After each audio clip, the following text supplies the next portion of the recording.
So for anyone who's listening and wondering, oh, is this another BBFC v MPAA podcast? No, it's not. But it's something new to try as you go on. Now, it's been a while since I've talked to Tom. The last podcast that we did was particularly about the 40th anniversary of PG 15 and 18. But I'm finally happy to bring him back on again as he does his own series with Secrets of the BBFC. I used to do BBFC v MPAA. He still has his one running. And to make up for the last time that I couldn't appear on some of his podcasts, we're going to do one on ads and public information films, which is a subject that I know both of us can sort of relate to on quite a great level.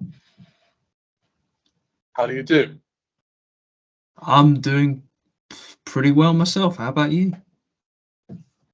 All right. Not much happening today. They cancelled the bus and train services for some reason, so kind of just stuck here in the meantime. But nice to have you on board to discuss about PA and that sort of thing. Since you films. Yeah, it's good to be back on. I know I've talked about it with what? So a separate interview podcast that I did with him, and we were certainly yarning on about this topic for hours. I'm more than happy to speak with you in regards to your experiences with public information films and adverts. Yeah, it'll be an interesting discussion to have. I suppose there's a lot to talk about. Certainly. Well, I wanted to ask you what your first experiences were with something like this. I think my first experiences were listening to them on the radio, funnily enough. So I think I grew up with I think PIFs on the radio. I think I also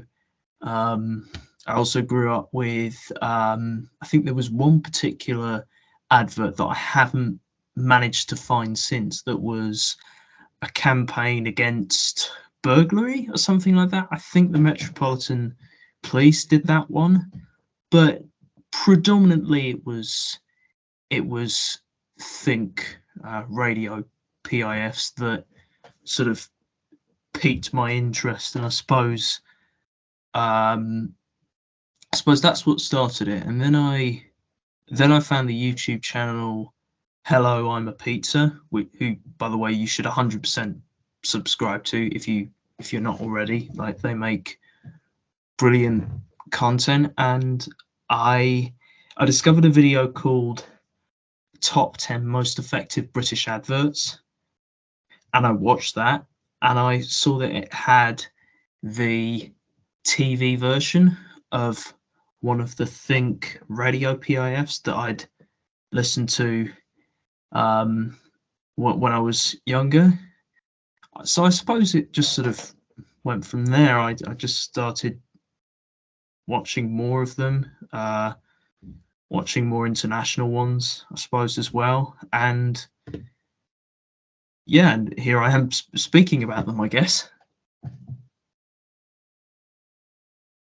Well, that's always important. My experiences with the Think campaign was mostly through cinema and television.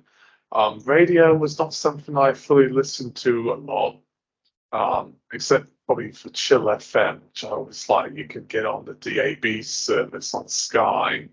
They got rid of it since I was last in the UK in the 2020s.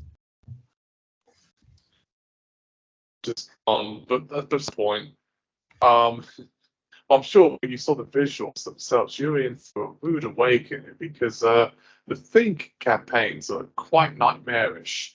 At least the ones that I remember from the 2000s and to some part of the late 90s.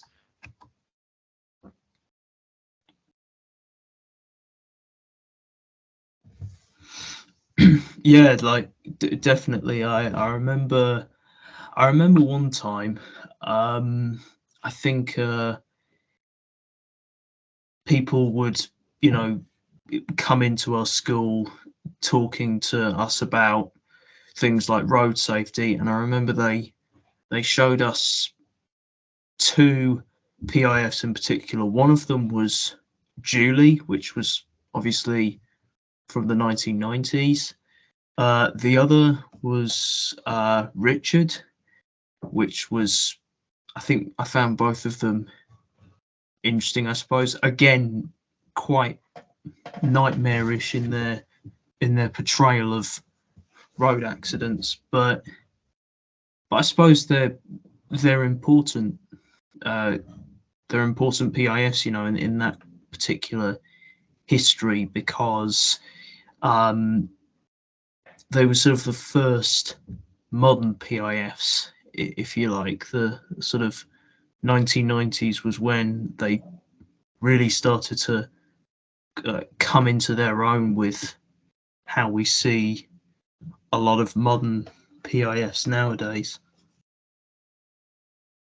I would say so too. I mean, the Think campaign didn't really sort of launch around until the 2000s, early 2000s. Before that, it was known as DETR. It was more or less consolidated with some independent campaigns, but they were still connected through the Central Office of Information, called COI, through Drinking and Driving Wrecks Lives, DETR, Department for Transport, Transport for London, various entities. And then Think also had connections with TfL because they had some independent campaigns that were just only launched for the London market that I never really saw in the cinema or television because most of the time I grew up in Buckinghamshire, Essex, and Kent. So my experiences mostly with the Think campaigns were at least at the cinema, and seeing those ads at the cinema, particularly one where it was there was a boy who was named Hi, I'm Tom, I believe, and here's my mates. And there's Debbie. She's dating Tariq again. Debbie. That was the second time it heard this week. It heard a lot more the first time. And they played that before Shrek, of all things, and School of Rock. Now, as I was at those ages, I was mature enough to understand what it was about. But for it to be a youth certificate ad, that frightening to watch and dealing with death in road safety accidents it made me lose sleep, but I'll tell you that. So my most horrifying experiences going to the cinema and television were not necessarily the films and TV shows in question. It was the ads and the PIFs in question that were nightmare fuel. And as I got older, you see a lot more of this sort of shit on the telly and in the cinema. And sometimes when you see the PG or the 12A or 15 logo or on the bottom of the screen, it certainly gives you an indication, okay, something doesn't seem right. And anytime I see like an ad that involves a car, it would have like a 12A circle, maybe 15 or PG. There was always this sense of fear that I knew, okay, this is one of those road safety campaigns, isn't it? And I sort of dreaded it, but I had this weird sort of excitement. I would see something that was a bit dangerous, a bit disturbing. And here's the weird thing. A lot of the schoolmates that I went with back at secondary seemed to find the Think ads for some reason funny. What sick arsehole would find an ad watching blonde lady being propelled by a sort of phantom force to be a phantom crash? I don't know why someone would think that was funny. That was kind of disturbing and horrifying to watch. Or that one with the dead girl whose limbs sort of reanimate and she goes back to the scene of almost being hit. That spooked a lot of people. Sorry, I'm yawning on. It's all good. I mean, it's sort of what it's for, really.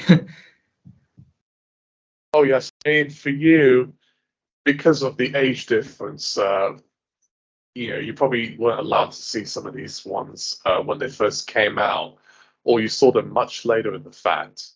Because I know you said you saw them in the schools. We didn't have that at the schools I went to.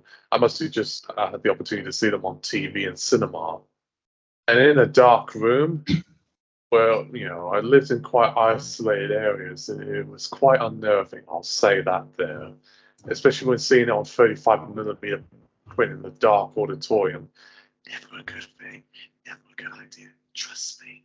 Well, given your age, I probably would presume maybe the first Think ad you might have seen was the ones that had that sort of Tim Burton aesthetic to it, where it was like the boy who didn't cross in the middle of the night, and the children had these large anime eyes, and they were worried they were going to be hit by the cars. Certificate you. It was actually it was a little bit later than that. It was I can't remember the name of it, but it was the one where this guy talks about how he could have been home by a particular time, watching telly with the kids.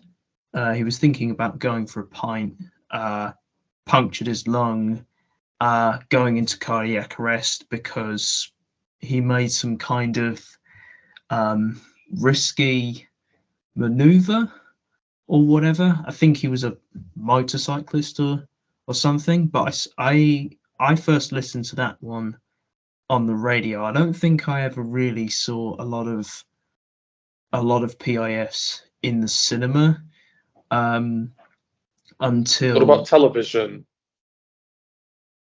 uh again, I don't really think my earliest like memories of the sort of more formative memories of PIFs were on the TV. I think it was that PIF specifically, that PIF and the Metropolitan Police one I mentioned earlier, but I never really saw them on the TV. I mostly heard them on the radio, and then when I was a bit older, I found them through YouTube. So I found that one that I was describing earlier, the Think advert with the motorcyclist, and I found a lot of other ones. Oh, I'll tell you another thing.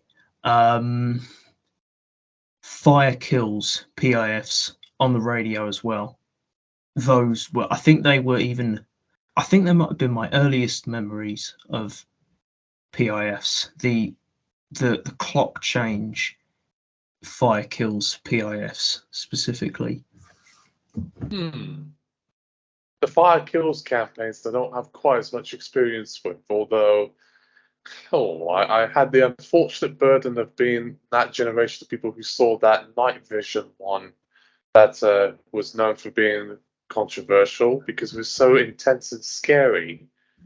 And I remember seeing that on telly, before it be restricted to the watershed, and yeah, it was awfully unnerving and upsetting to watch. I mean, there was the lady who was banging on the door saying, "Bad place! It reminded me too much of my mother, and that it was not a pleasant watch, especially watching it in the dark, night. But the radio ones, it's a bit hard for me to sort of connect or relate to because I'm quite a visual person. But I guess hearing it in the car, or as you're waiting for your dinner or your tea or breakfast, I guess you could be a little bit freaked out. I don't know what the effect would be really, so I can't really speak on how it'd be like listening to it on the radio. But you are correct that Think used to do some radio PIFs time and time again, but they must be known for their visual stuff. NSPCC, I think, done a few as well, or at least Childline. And NSPCC and Think, from my perspective, are two of the worst offenders when it comes to scaring the living daylights out of you. the reason why I've done this podcast to some extent was because Halloween is coming, and I often tell people, particularly those who are from England, Scotland, Wales, Northern Ireland, you don't want to watch Exorcist, you don't want to watch Conjuring, you want to watch a road safety ad from the UK that your parents grew up on, or at least you grew up on when you were a child or a teenager, and that freaked you the hell out. I know it did for many of my millennial friends and myself. Now, for Gen Z, I would say, yeah, I know I shouldn't be discriminating on your age, really, but I think you guys have it a lot easier than we did. And certainly Rob. I had it a little easier than Rob did, but that's a bit debatable, really, because the 2000s and 90s were some of the most frightening times to be alive when you saw ads like that sort of thing on the telly. My goodness. But then again, you had YouTube. And when I was around your age, I believe you're 20 or 19 now? I'm 20 now. Oh, yes.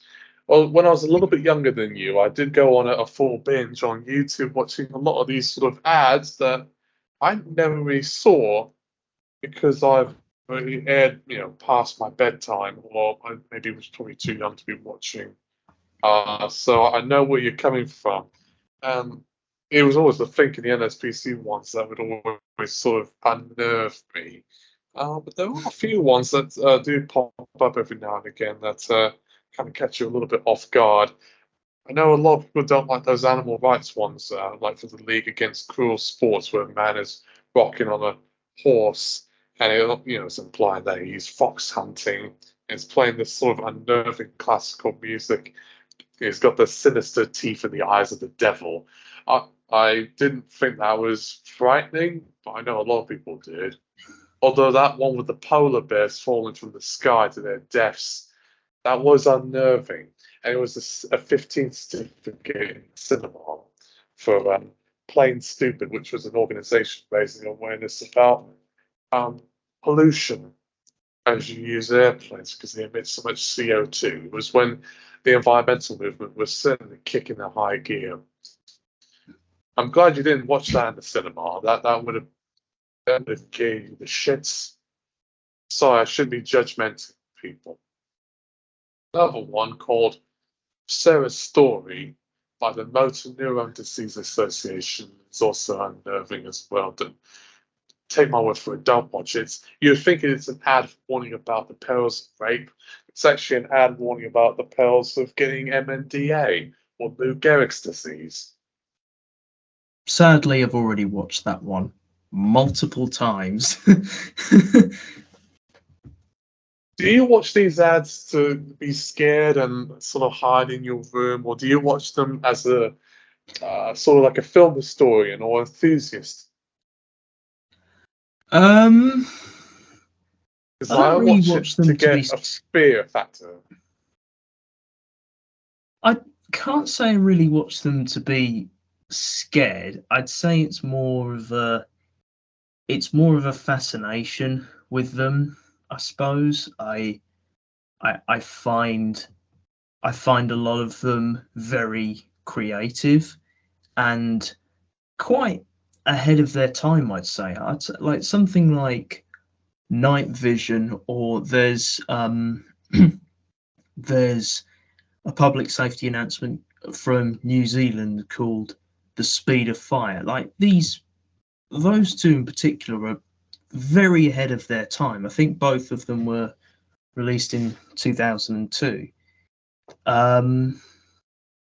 Sarah's Story, like what else is there to say about that one? I'm pretty sure it was banned on UK TV for a little bit at least. But it was banned. They could release in cinemas only.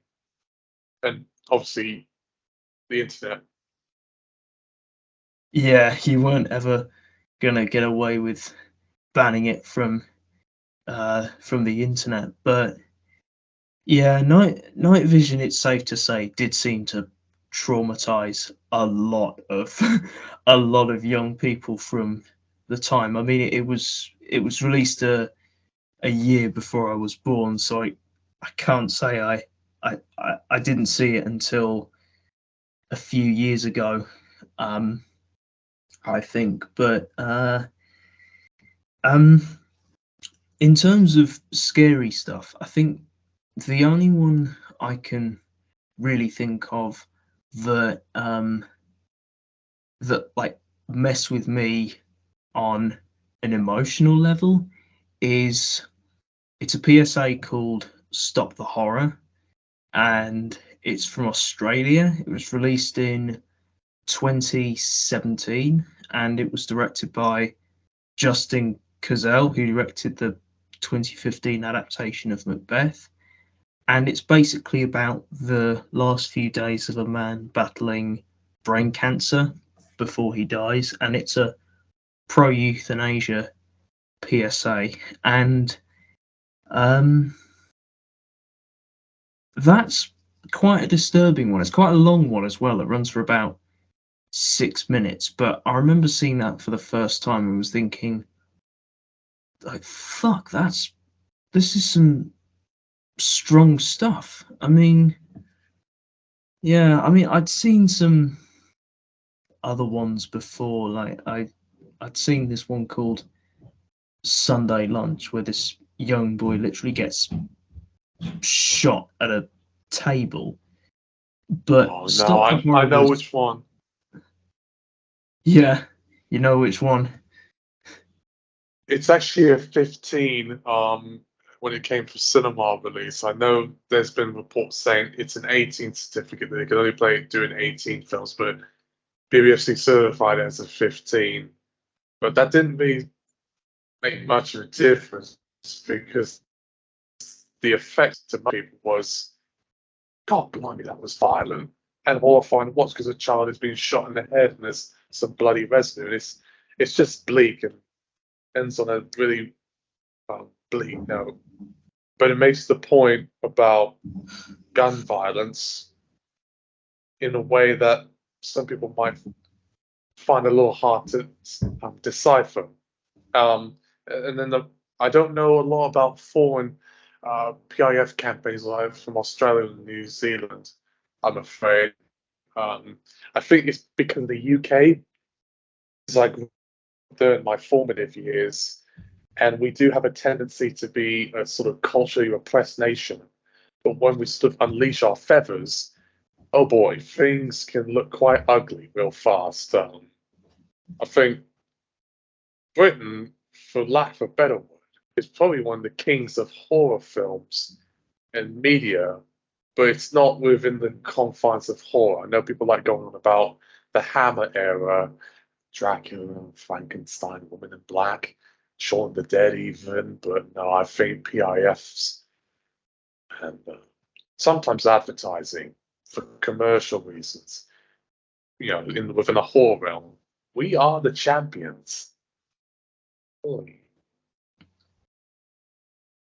I'd say in terms of disturbing content, I actually think that no one quite does it better than Australia or New Zealand. I mean, if you're listening to this and you think that public information films from the UK are disturbing, just wait till you see some of the shit that Australia and New Zealand produce.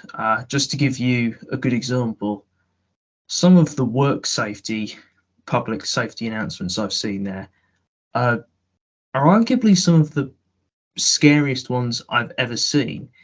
There's one called Top Chef by the WSIB. I can't remember what that stands for, so sorry about that. Oh no, that one's from Canada. But yeah, that one's Canadian, and it's just a woman's face being burnt alive. yeah, that's a particularly terrifying one, I think, in terms of public safety announcements worldwide. But I can't say for sure which one. Well, there's one that does come to mind from the UK that is probably the scariest one I've seen to date. It's from the Scottish office. So I think it's the Scottish equivalent of the COI. It's called Double Bed, and for some reason I think it's the combination of the screams, the flames, the filming. It's just, yeah, horrifying. There's no other word for it. It's easily. I think I'd go as far to say it's the scariest PIF I've ever seen from the UK. I think I know which one you're talking about because I remember the screams and the yelling because there was a fire going on being quite upsetting, unnerving to watch. But that one for me didn't have quite the trigger level that Night Vision by Fire Kills, which was nationwide, had for me. Probably because I saw that Scottish one that had the bed at a much later age. Although that mileage can vary a little bit because I've seen some ads of PIFs later in life that still I wouldn't want to watch in a dark room, and you see cars passing by as you walk to try and get some water from the fridge. Oh, yeah, that's some psychological shit I'll tell you there. Um, as far as the scariest is concerned, that one's still open to debate, really. Although I did not like that NSPCC one with the bubbles force of the children as they try to cocoon themselves from the violence and the abuse that they were doing from their parents. It aired on Simpsons one of these times. I was watching Sky One. It must have been '06. I mean, I was old enough, but just the fact there was a scene with someone's father throwing a wine bottle at a child and saying, and sorry if this will be a bit loud, where have you been? Where have you been? Because I've had trauma in the past, seeing my father be violent. So, no, that gave me sleepless nights. Just no. Oh, NSPCC geez. also had another one, but I saw that much later involving children's faces on masks. That was just really creepy to watch. I for years I didn't want to see that ad again. I featured it on a video called Nightmare Fuel as some sort of weird catharsis to try to get all this sort of fear out of my head, and also to scare the audience a little bit in time for Halloween. I don't know if you've seen it, but it shows children's faces on masks. And sort of like a metaphor for Oh, if you're a victim of pedophilic sexual abuse. yeah, that's a messed up one. I think one of the most messed up ones I've seen is again from the NSPCC. It's another radio one. It's called Downloading Abuse. Oh my god. Most disturbing radio advert I have ever heard. Like, genuinely ridiculous. Like, when I first heard it, I was like, what the fuck? Because it was just like, it was essentially a montage of uh, strange noises. So you had like it was like the old dial-up sound on computers, and then you had this like thing with this child crying or whatever, and then it turns out that it was about child pornography, and I was like, what? Like, I was that was horrifying to me. I was like, what the hell? Like, and again, I was old enough to be listening to this kind of stuff. This was only like last year or something, but I was like, that's a particularly horrifying one. That is easily the scariest radio PIF I've ever seen.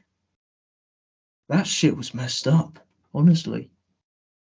And they aired this after the watershed or in the daytime. I've got no idea when they aired this, but it was a radio advert, so it honestly probably could have been any time. But I was sitting there, I was just perplexed, to be honest. I think anyone would be really. That's that's one of the few taboos in society that people dare not talk about, let alone even sort of hint at. You get people grimacing at that subject to some level, maybe more or less given recent events, as you do with terrorism, which terrorism and kiddie porn usually tend to rub people the wrong way. It scares people. People run. And also rape. But that's sort of connected with kiddie porn. A child cannot consent. It's horrible what it is, regardless. I know for probably people around your age, maybe a little bit older, there was that campaign from the Home Office where there were teenagers. Looked like one of them was trying to have his way with one of the girls and force himself, and there was the boy or the girl banging on the window saying, "Oh, don't do it! What are you doing?" That had I seen that when I was a teenager, that would have been quite upsetting. It was already bad enough we had safe sex ads that certainly didn't deal overtly with rape, but it did have a sort of creepy atmosphere to it. With people wearing gonorrhea, syphilis, chlamydia on their belts and buckles and accessories, and lying it around as a metaphor for sexually transmitted infections can spread anywhere. And you can't always tell who gets them. So please wear a condom. And seeing it, on telly at night because it was on MTV, a lot of young people watching TV, and also in the cinema with the 12A, it's something which is very unnerving, really. I mean, I'm not something about safe sex ads for some reason make me a little bit seem unnerving to me, even though the intention is to inform. But I think that one particularly, and also there was another one where and this was when I went to see Watchmen, which I saw underage, and that had an ad that was for what respect use a condom, and it was played in reverse, and it had a girl vomiting, and I thought it was an ad warning about alcoholism, but it was actually a safe sex ad that was played during an 18 film with a 12A certificate. So, and then there was another one that was Think. I think this was one of the more disturbing campaigns that Think ever did. Outside that one, with the poster with the dead girl's face and the skeleton, which I saw at Cineworld one of the times, and I saw the poster for it, and it freaked me the hell out. And then there was that ad with the dead boy who had red hair, who was following the man who killed him. Oi. Yeah, be glad you didn't see that in the cinema like I did. And seeing that alongside Watchmen, which already had quite questionable scenes that were quite disturbing. I should not have been watching underage, but that's another story. Yeah, that was nightmare fuel for quite a few days. Yeah, that does not sound good. On the subject of that kind of thing, I do remember that in school we were shown a couple of adverts about online safety. I think it was when it was the Think You Know campaign that they did. I think this was quite a bit after it was released. I probably watched it in 2015. I think it might have been. One was about this boy or this man or whatever that had, I think, intimate photos of a schoolgirl or something and was putting them on his PC or whatever, and then you saw him got arrested, and then you saw this other guy get arrested in a different PIF who was talking to an underage girl or something like that. So those were the think you know ones. There was that German one that's sort of become a meme for some reason. I don't know why. It was but that was again like adopted by Think You Know and dubbed into English and stuff. So I had some experience with that, I guess. The German one you're thinking of, does it involve a snake? 'Cause, No, not like, that one. the snake has sort of phallic. It wasn't that one. It was another one where it's called Where's Klaus? And it was it basically has a bunch of strange people come into this person's house. So I think you've got a bunch of like bald guys, then you have a bunch of people wearing kinky stuff, then you have this strange like cyborg kind of person who guns up the place and then goes upstairs, and then you just have this creepy older dude who says to this girl, "You've got a nice bunny, come in, I'll show you a real bunny," and then walks off. It's that particular one. It's a weird one for definite. So I'm not too familiar with recent NSPCC campaigns, but they do sound creepy as intended to get the point across.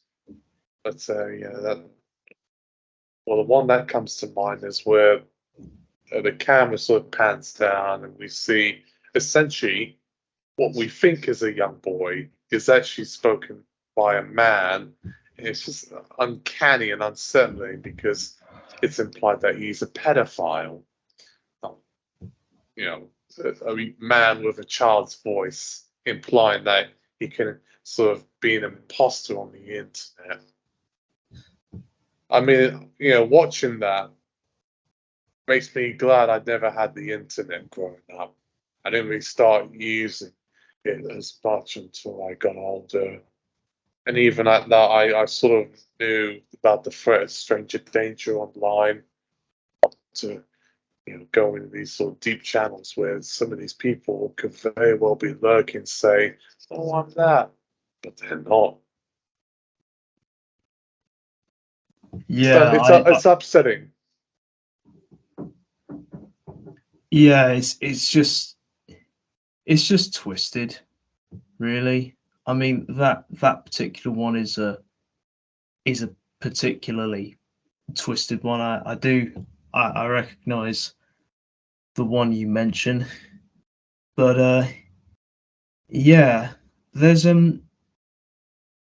are some good radio ones from that. Yeah, I don't know why I keep talking about radio ones. I suppose that's where I got the exposure in the first place. So those are the ones I sort of most familiar to my like formative experiences, I'd say.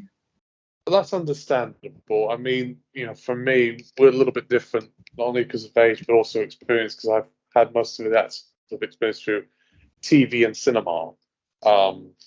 So take that as you will. Um, as far as I'm concerned, because Rob is older than both of us, he would have had the opportunity to at least see that one with the NSBCC cartoon boy.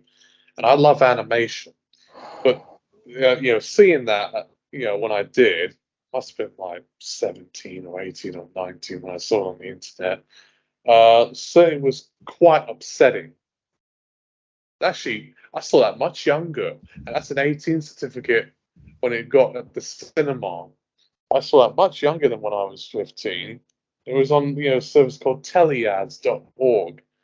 great service if you want to check for advertising. Oh, And yeah, it was not a pleasant experience. Don't come in expecting Roger Rabbit or Space Jam. Come in expecting something like Warship Down or Elfin Lied or that Danish animation Princess.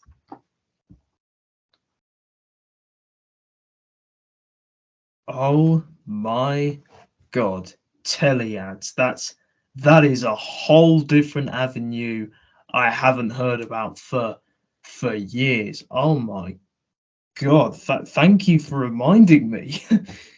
Hey, you're very Wow, that's welcome. Well, I mean part what? I okay. They're not really PIFs that I saw on there. They were just PG tips adverts, but I saw them when I was young, so they're important in that way, I suppose. Well, I mean, if you're talking about PG tips, those ones are quite funny. I remember the ones that had like the um, live monkeys that they were using before they started using the puppet monkey with Johnny Vegas.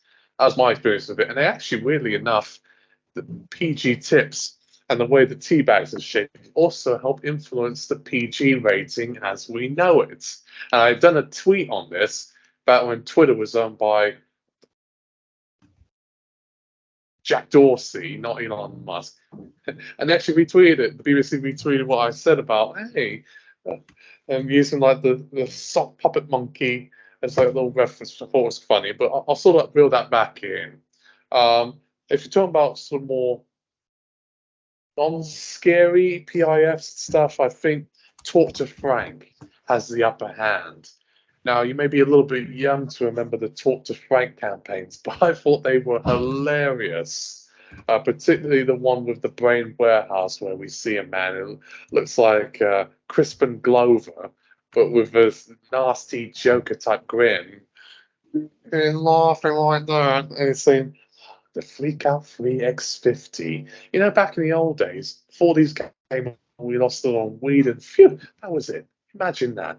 You weren't installed, and then there was a boy that had a question mark on his head saying, what are you picking this for? It scares me. What's wrong with your face? What's that stuff actually smell like? How long are you going to feel like that for? I thought that was the funniest thing I ever saw. As a teenager, maybe an older child, was those Frank ads. I don't know if you've got experience with them. I can't say I have early experience with them because I only really came across those recently. Yeah, don't really have much to say about them, I suppose. Like they weren't really, they weren't ever part of my childhood, so I don't really have that kind of formative experience as I do with like Fire Kills and Think. But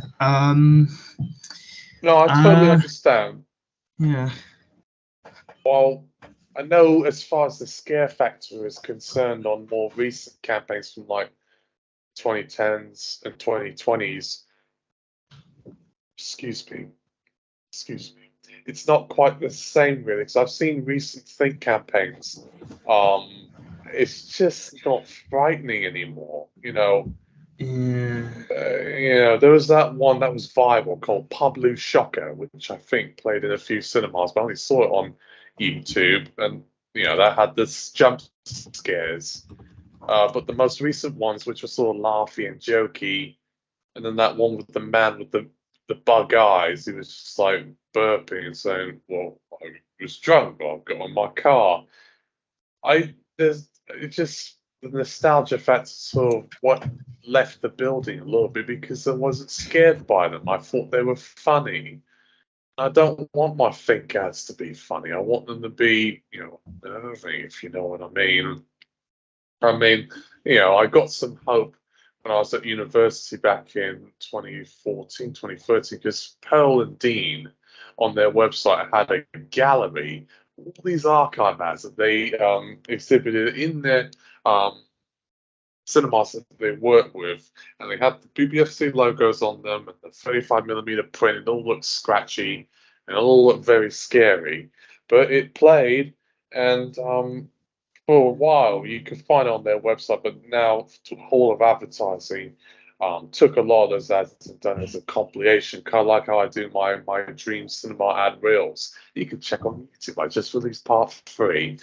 That sort of nightmare feel. And some of those ones weren't even PIFs that freaked me out. There were some of the ones that were for like video games, like for Resistance 2 or something. It was like a PG ad, and it had like this, these aliens and monsters that looked kind of freaky. They sort of were screaming, and sort of one jumped at this camera, and I thought, whoa! If had I saw that in the cinema at the time I did, because we didn't have Pearl and D, we had Digital Cinema Media. DCM was our provider. I would have freaked out. 35 millimeter and ads on a deadly combo. And even some youth certificate ads were quite freaky, like for Barclays. It had Samuel Jackson walking around, and there was an ad featuring like a chicken. It was like, and you sort of came out of nowhere and was screaming at the camera with a loud, and I thought, whoa, that was kind of scary to watch as a kid. I must have seen that when I saw Harry Potter and the Philosopher's Stone or something. I thought, geez.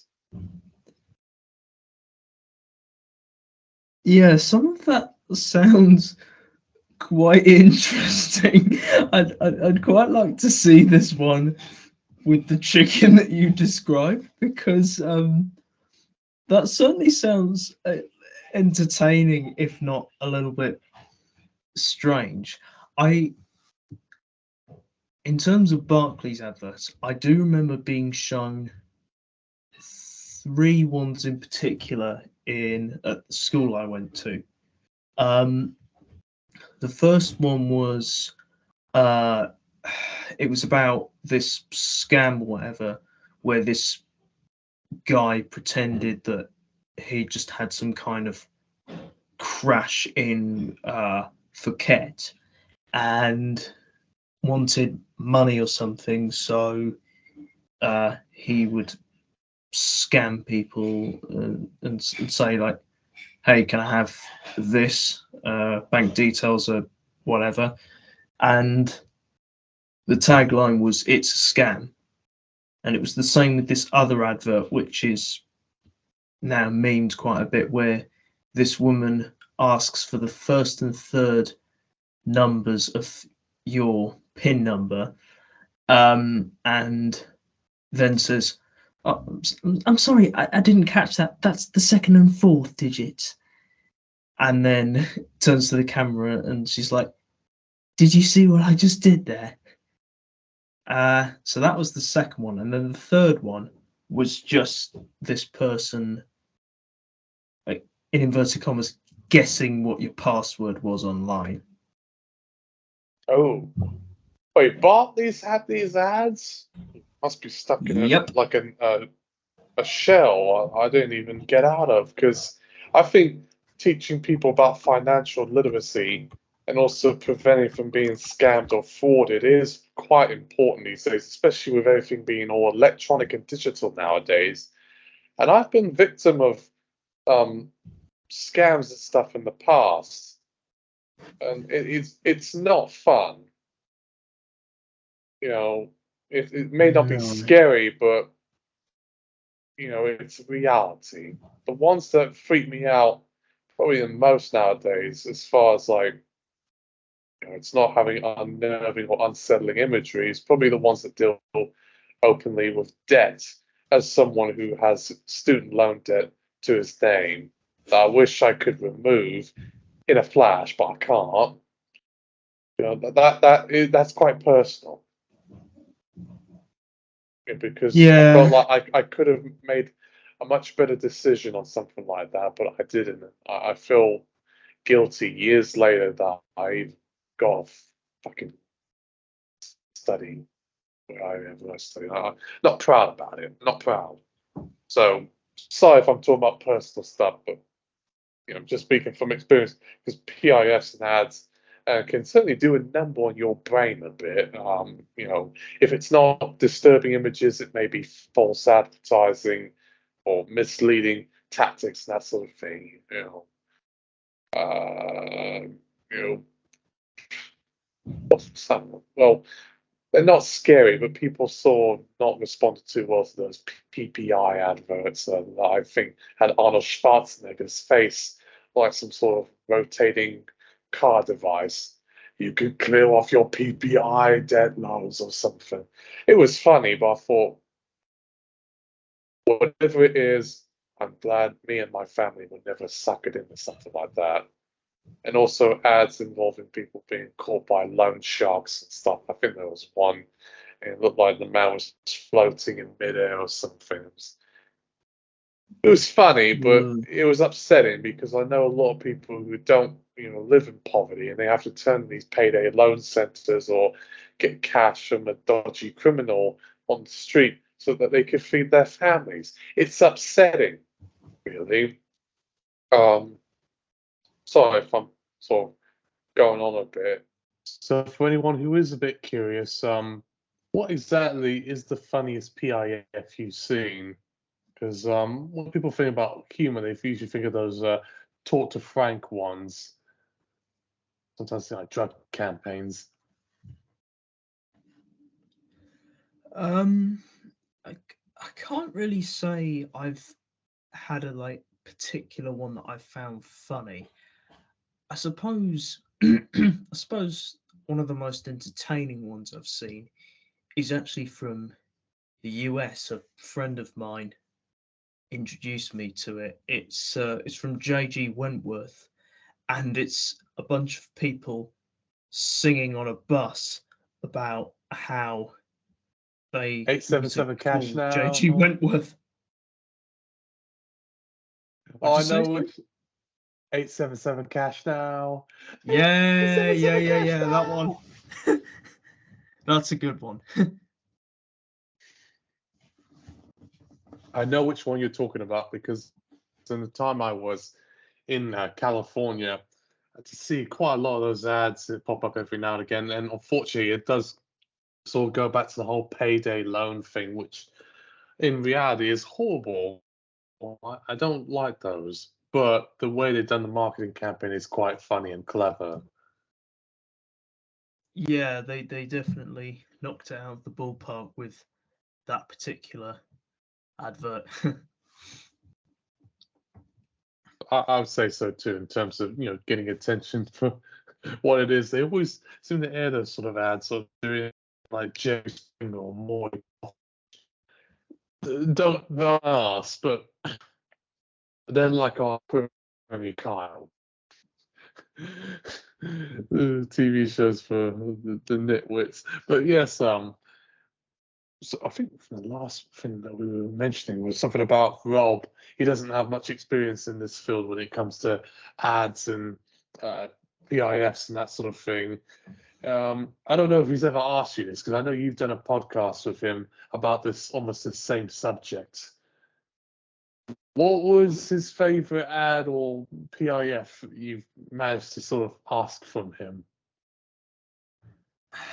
I'll be honest, I'm not sure if I ever managed to ask that question, and I don't think he's ever told me what his favorite one is. I was just curious, that was all. For someone like him, he probably, as far as ads are concerned, because he's probably a lot of them than we did, he probably likes that tango one where people's heads being smacked in saying, where you've been tango. Which was controversial at the time. And I mentioned this on the Dangerous Behavior podcast, the last ever episode of BBFC MPAA, which I thought was quite funny. Trying to think of other sort of humorous PIF campaigns that existed, but usually when I think of humor, I usually think of the sort of ones. Sometimes think will come with one that's quite, light-hearted. I like that one where they use Aphex Twin's window licker and it's all sort of slowed up. And they sort of play that rather disturbing song to a rather disturbing music video. the way they did it was, PG level and it won't bite. Uh, Sorry, my brain's not working. I'm trying to think of something. Drugs. You kind of familiar with them or the anti-alcohol ones? Uh, in terms of being anti-alcohol, the only ones I really know are, I think there's one that's about uh uh there's one about groping, which is like which is sort of related to alcohol in the advert, but I guess that sort of implies that like it's the alcohol that causes it, which is a bit on the problematic end of things, but I'm not 100% sure. The only other one I know is from Spain, which is where bit of an emetophobia warning here, but basically people get vomited out of other people, and it's supposed to be an anti-drinking advert. Make of that. You know what? I thought the one with the man vomiting up a rat or a dog was bad. That sounds kind of hilarious for all the wrong reasons. But yeah, no, I get what you mean because I'm slightly emetophobic nowadays because I hate it when I vomit, and I haven't vomited in 3 years. The last time I did was when I had a cider that was sort of past its sell-by date. Never again. And cider is alcoholic, so I sort of get where you're coming through with that. As far as anti-alcohol campaigns and drug campaigns are concerned, the Talk Frank ones will always make me laugh. I even sampled one of them on an MXQ song, one way or another, which I thought was a bit funny. It's called Making Plans for Frank, which is a piss take on XTC's song Making Plans for Nigel. Your parents will get this reference, trust me. I'm trying to think of a few ones. My brain's not working a little bit. Oh no, it's the drugs. If you know someone who did this, well, actually, really enough, do you remember there was an ad from Talk to Frank? You might be a little bit young for this, where it shows a man smoking a doobie, and he has these sort of separate personalities talking to him, paranoia, having a good time, laugh, depression, oh, guy who vomits. If you haven't seen it, it's hilarious. But it can be a bit unnerving for those who, smoke a lot of weed and they're a bit paranoid, thinking that, oh man, the government's out to get me, bro. Oh! Sad fox who go to Amsterdam mainly just to get high and do some hookers. Not in it to see the Anne Frank Museum. Sad bastards. Sorry, I'm just in a bit of a rant here. But I probably will end this podcast a little bit more quickly than I usually do. Sometimes I ran on a little bit. You have any closing thoughts or any closing questions?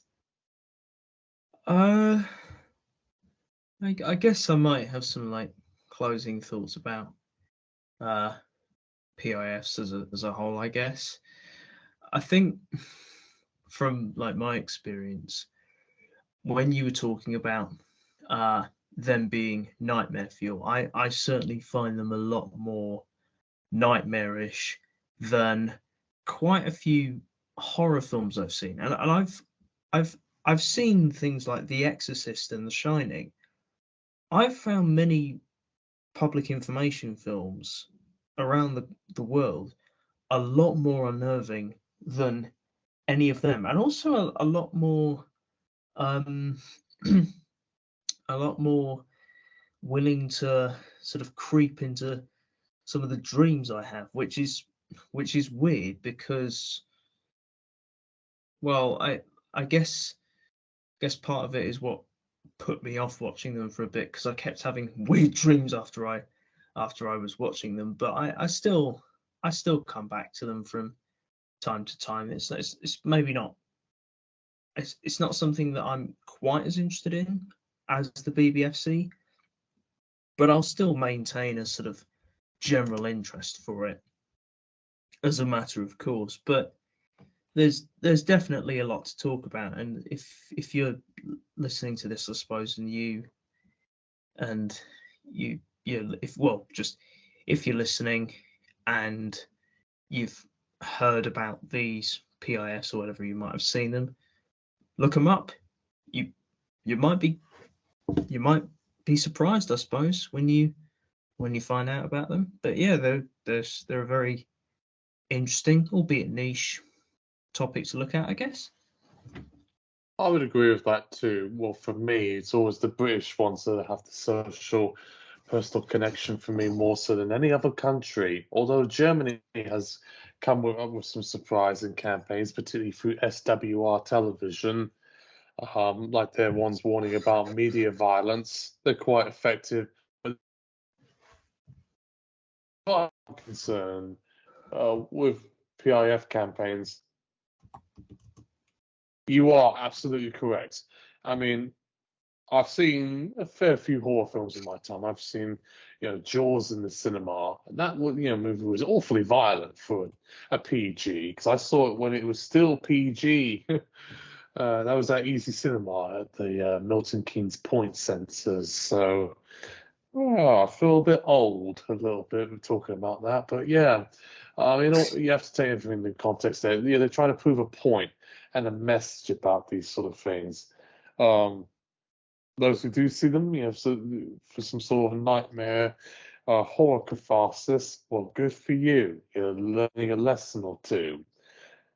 But I'm sort of glad that you didn't grow up around the time that I did, where you got to see a lot of these ads on telly or in the cinema, especially when it turned black, and then the next thing would appear with that sinister BBFC logo indicating something's a little bit wrong with this ad. And then toward the end, the 35mm print screens, and with the leaders, and tails from that 35mm print making the